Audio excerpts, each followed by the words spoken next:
Hi, I'm Robin, and welcome to my Type Designer discussion board. First, we're going to talk about Claude Garamond. He was born circa 1480 to 1561.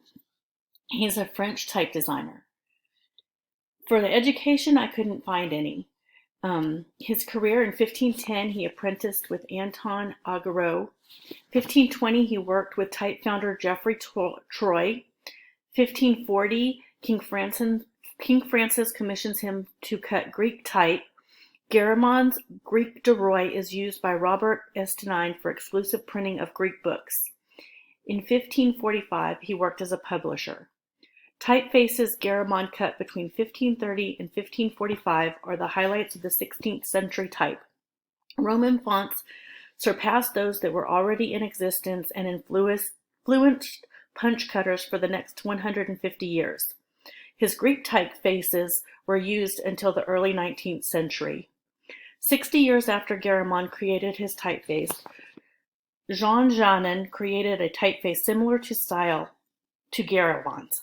The French government mistakenly labeled it as a Garamond font. Today's versions of Garamond's fonts can get their characteristics from either the original that Garamond created or the mistaken Janin typeface. My examples are the Gospel of John printed in the Greek de Roy, the Garamond font, which is right here, and the Garamond-Janin comparison. You can find Garamond fonts on many items, posters, headings, but it is most used in books for its features allow the reader to easily flow over the words. Next, we're going to talk about Paul Renner. He was born in 1878 and died in 1956. He's a German type designer and graphic designer. He created the geometric sans serif Futura font. His education. He received formal education from a secondary school gymnasium. He studied Greek and Latin for 9 years before the attendance at a meeting of artists, craftsmen, manufacturers, industrialists in Munich that made him change his studies to art. Over his career in 1922, he wrote the book Die Kunst der Typografie, The Art of Typography, which used the Gothic typeface. In 1926, he held the head position at the Printing Trade School in Munich.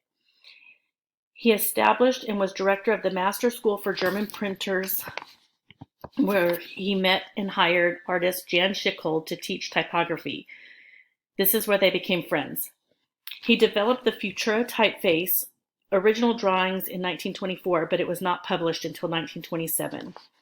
Although he was never a communist, in 1932 he wrote about a book that stood against the Nazi movement. In 1993, when the Nazis came to power, he was arrested but released due to a family friend.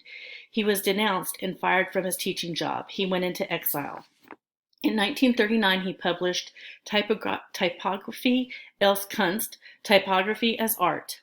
Paul Renner is considered a bridge between the traditional 19th century and the modern 20th century for successfully merging Roman and Gothic typefaces. My pictures are, here's the Futura font face.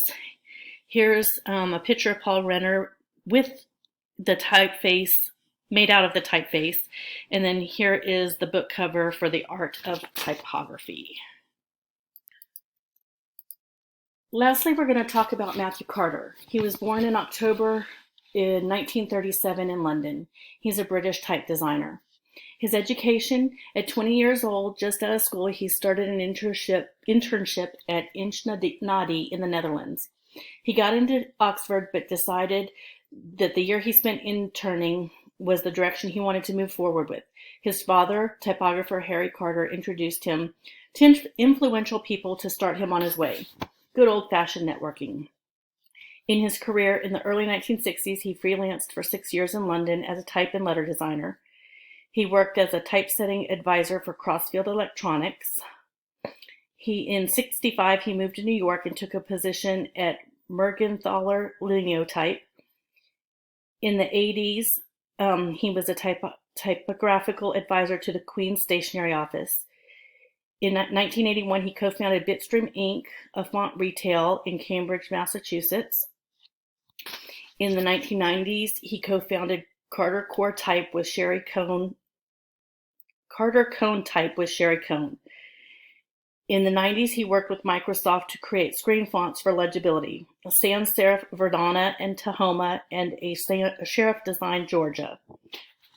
His type designs included ITC Gillard, Helvetica Compressed, Olympian, a newspaper text, Bell Central for U.S. phone directories, as well as many more.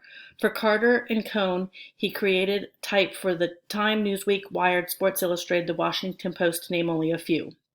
In 2005, New Yorker called him the most widely read man in the world due to his typefaces being widely used in so many printed items.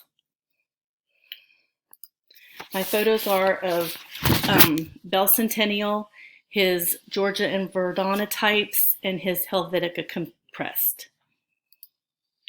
Thank you, and I hope you enjoyed my presentation.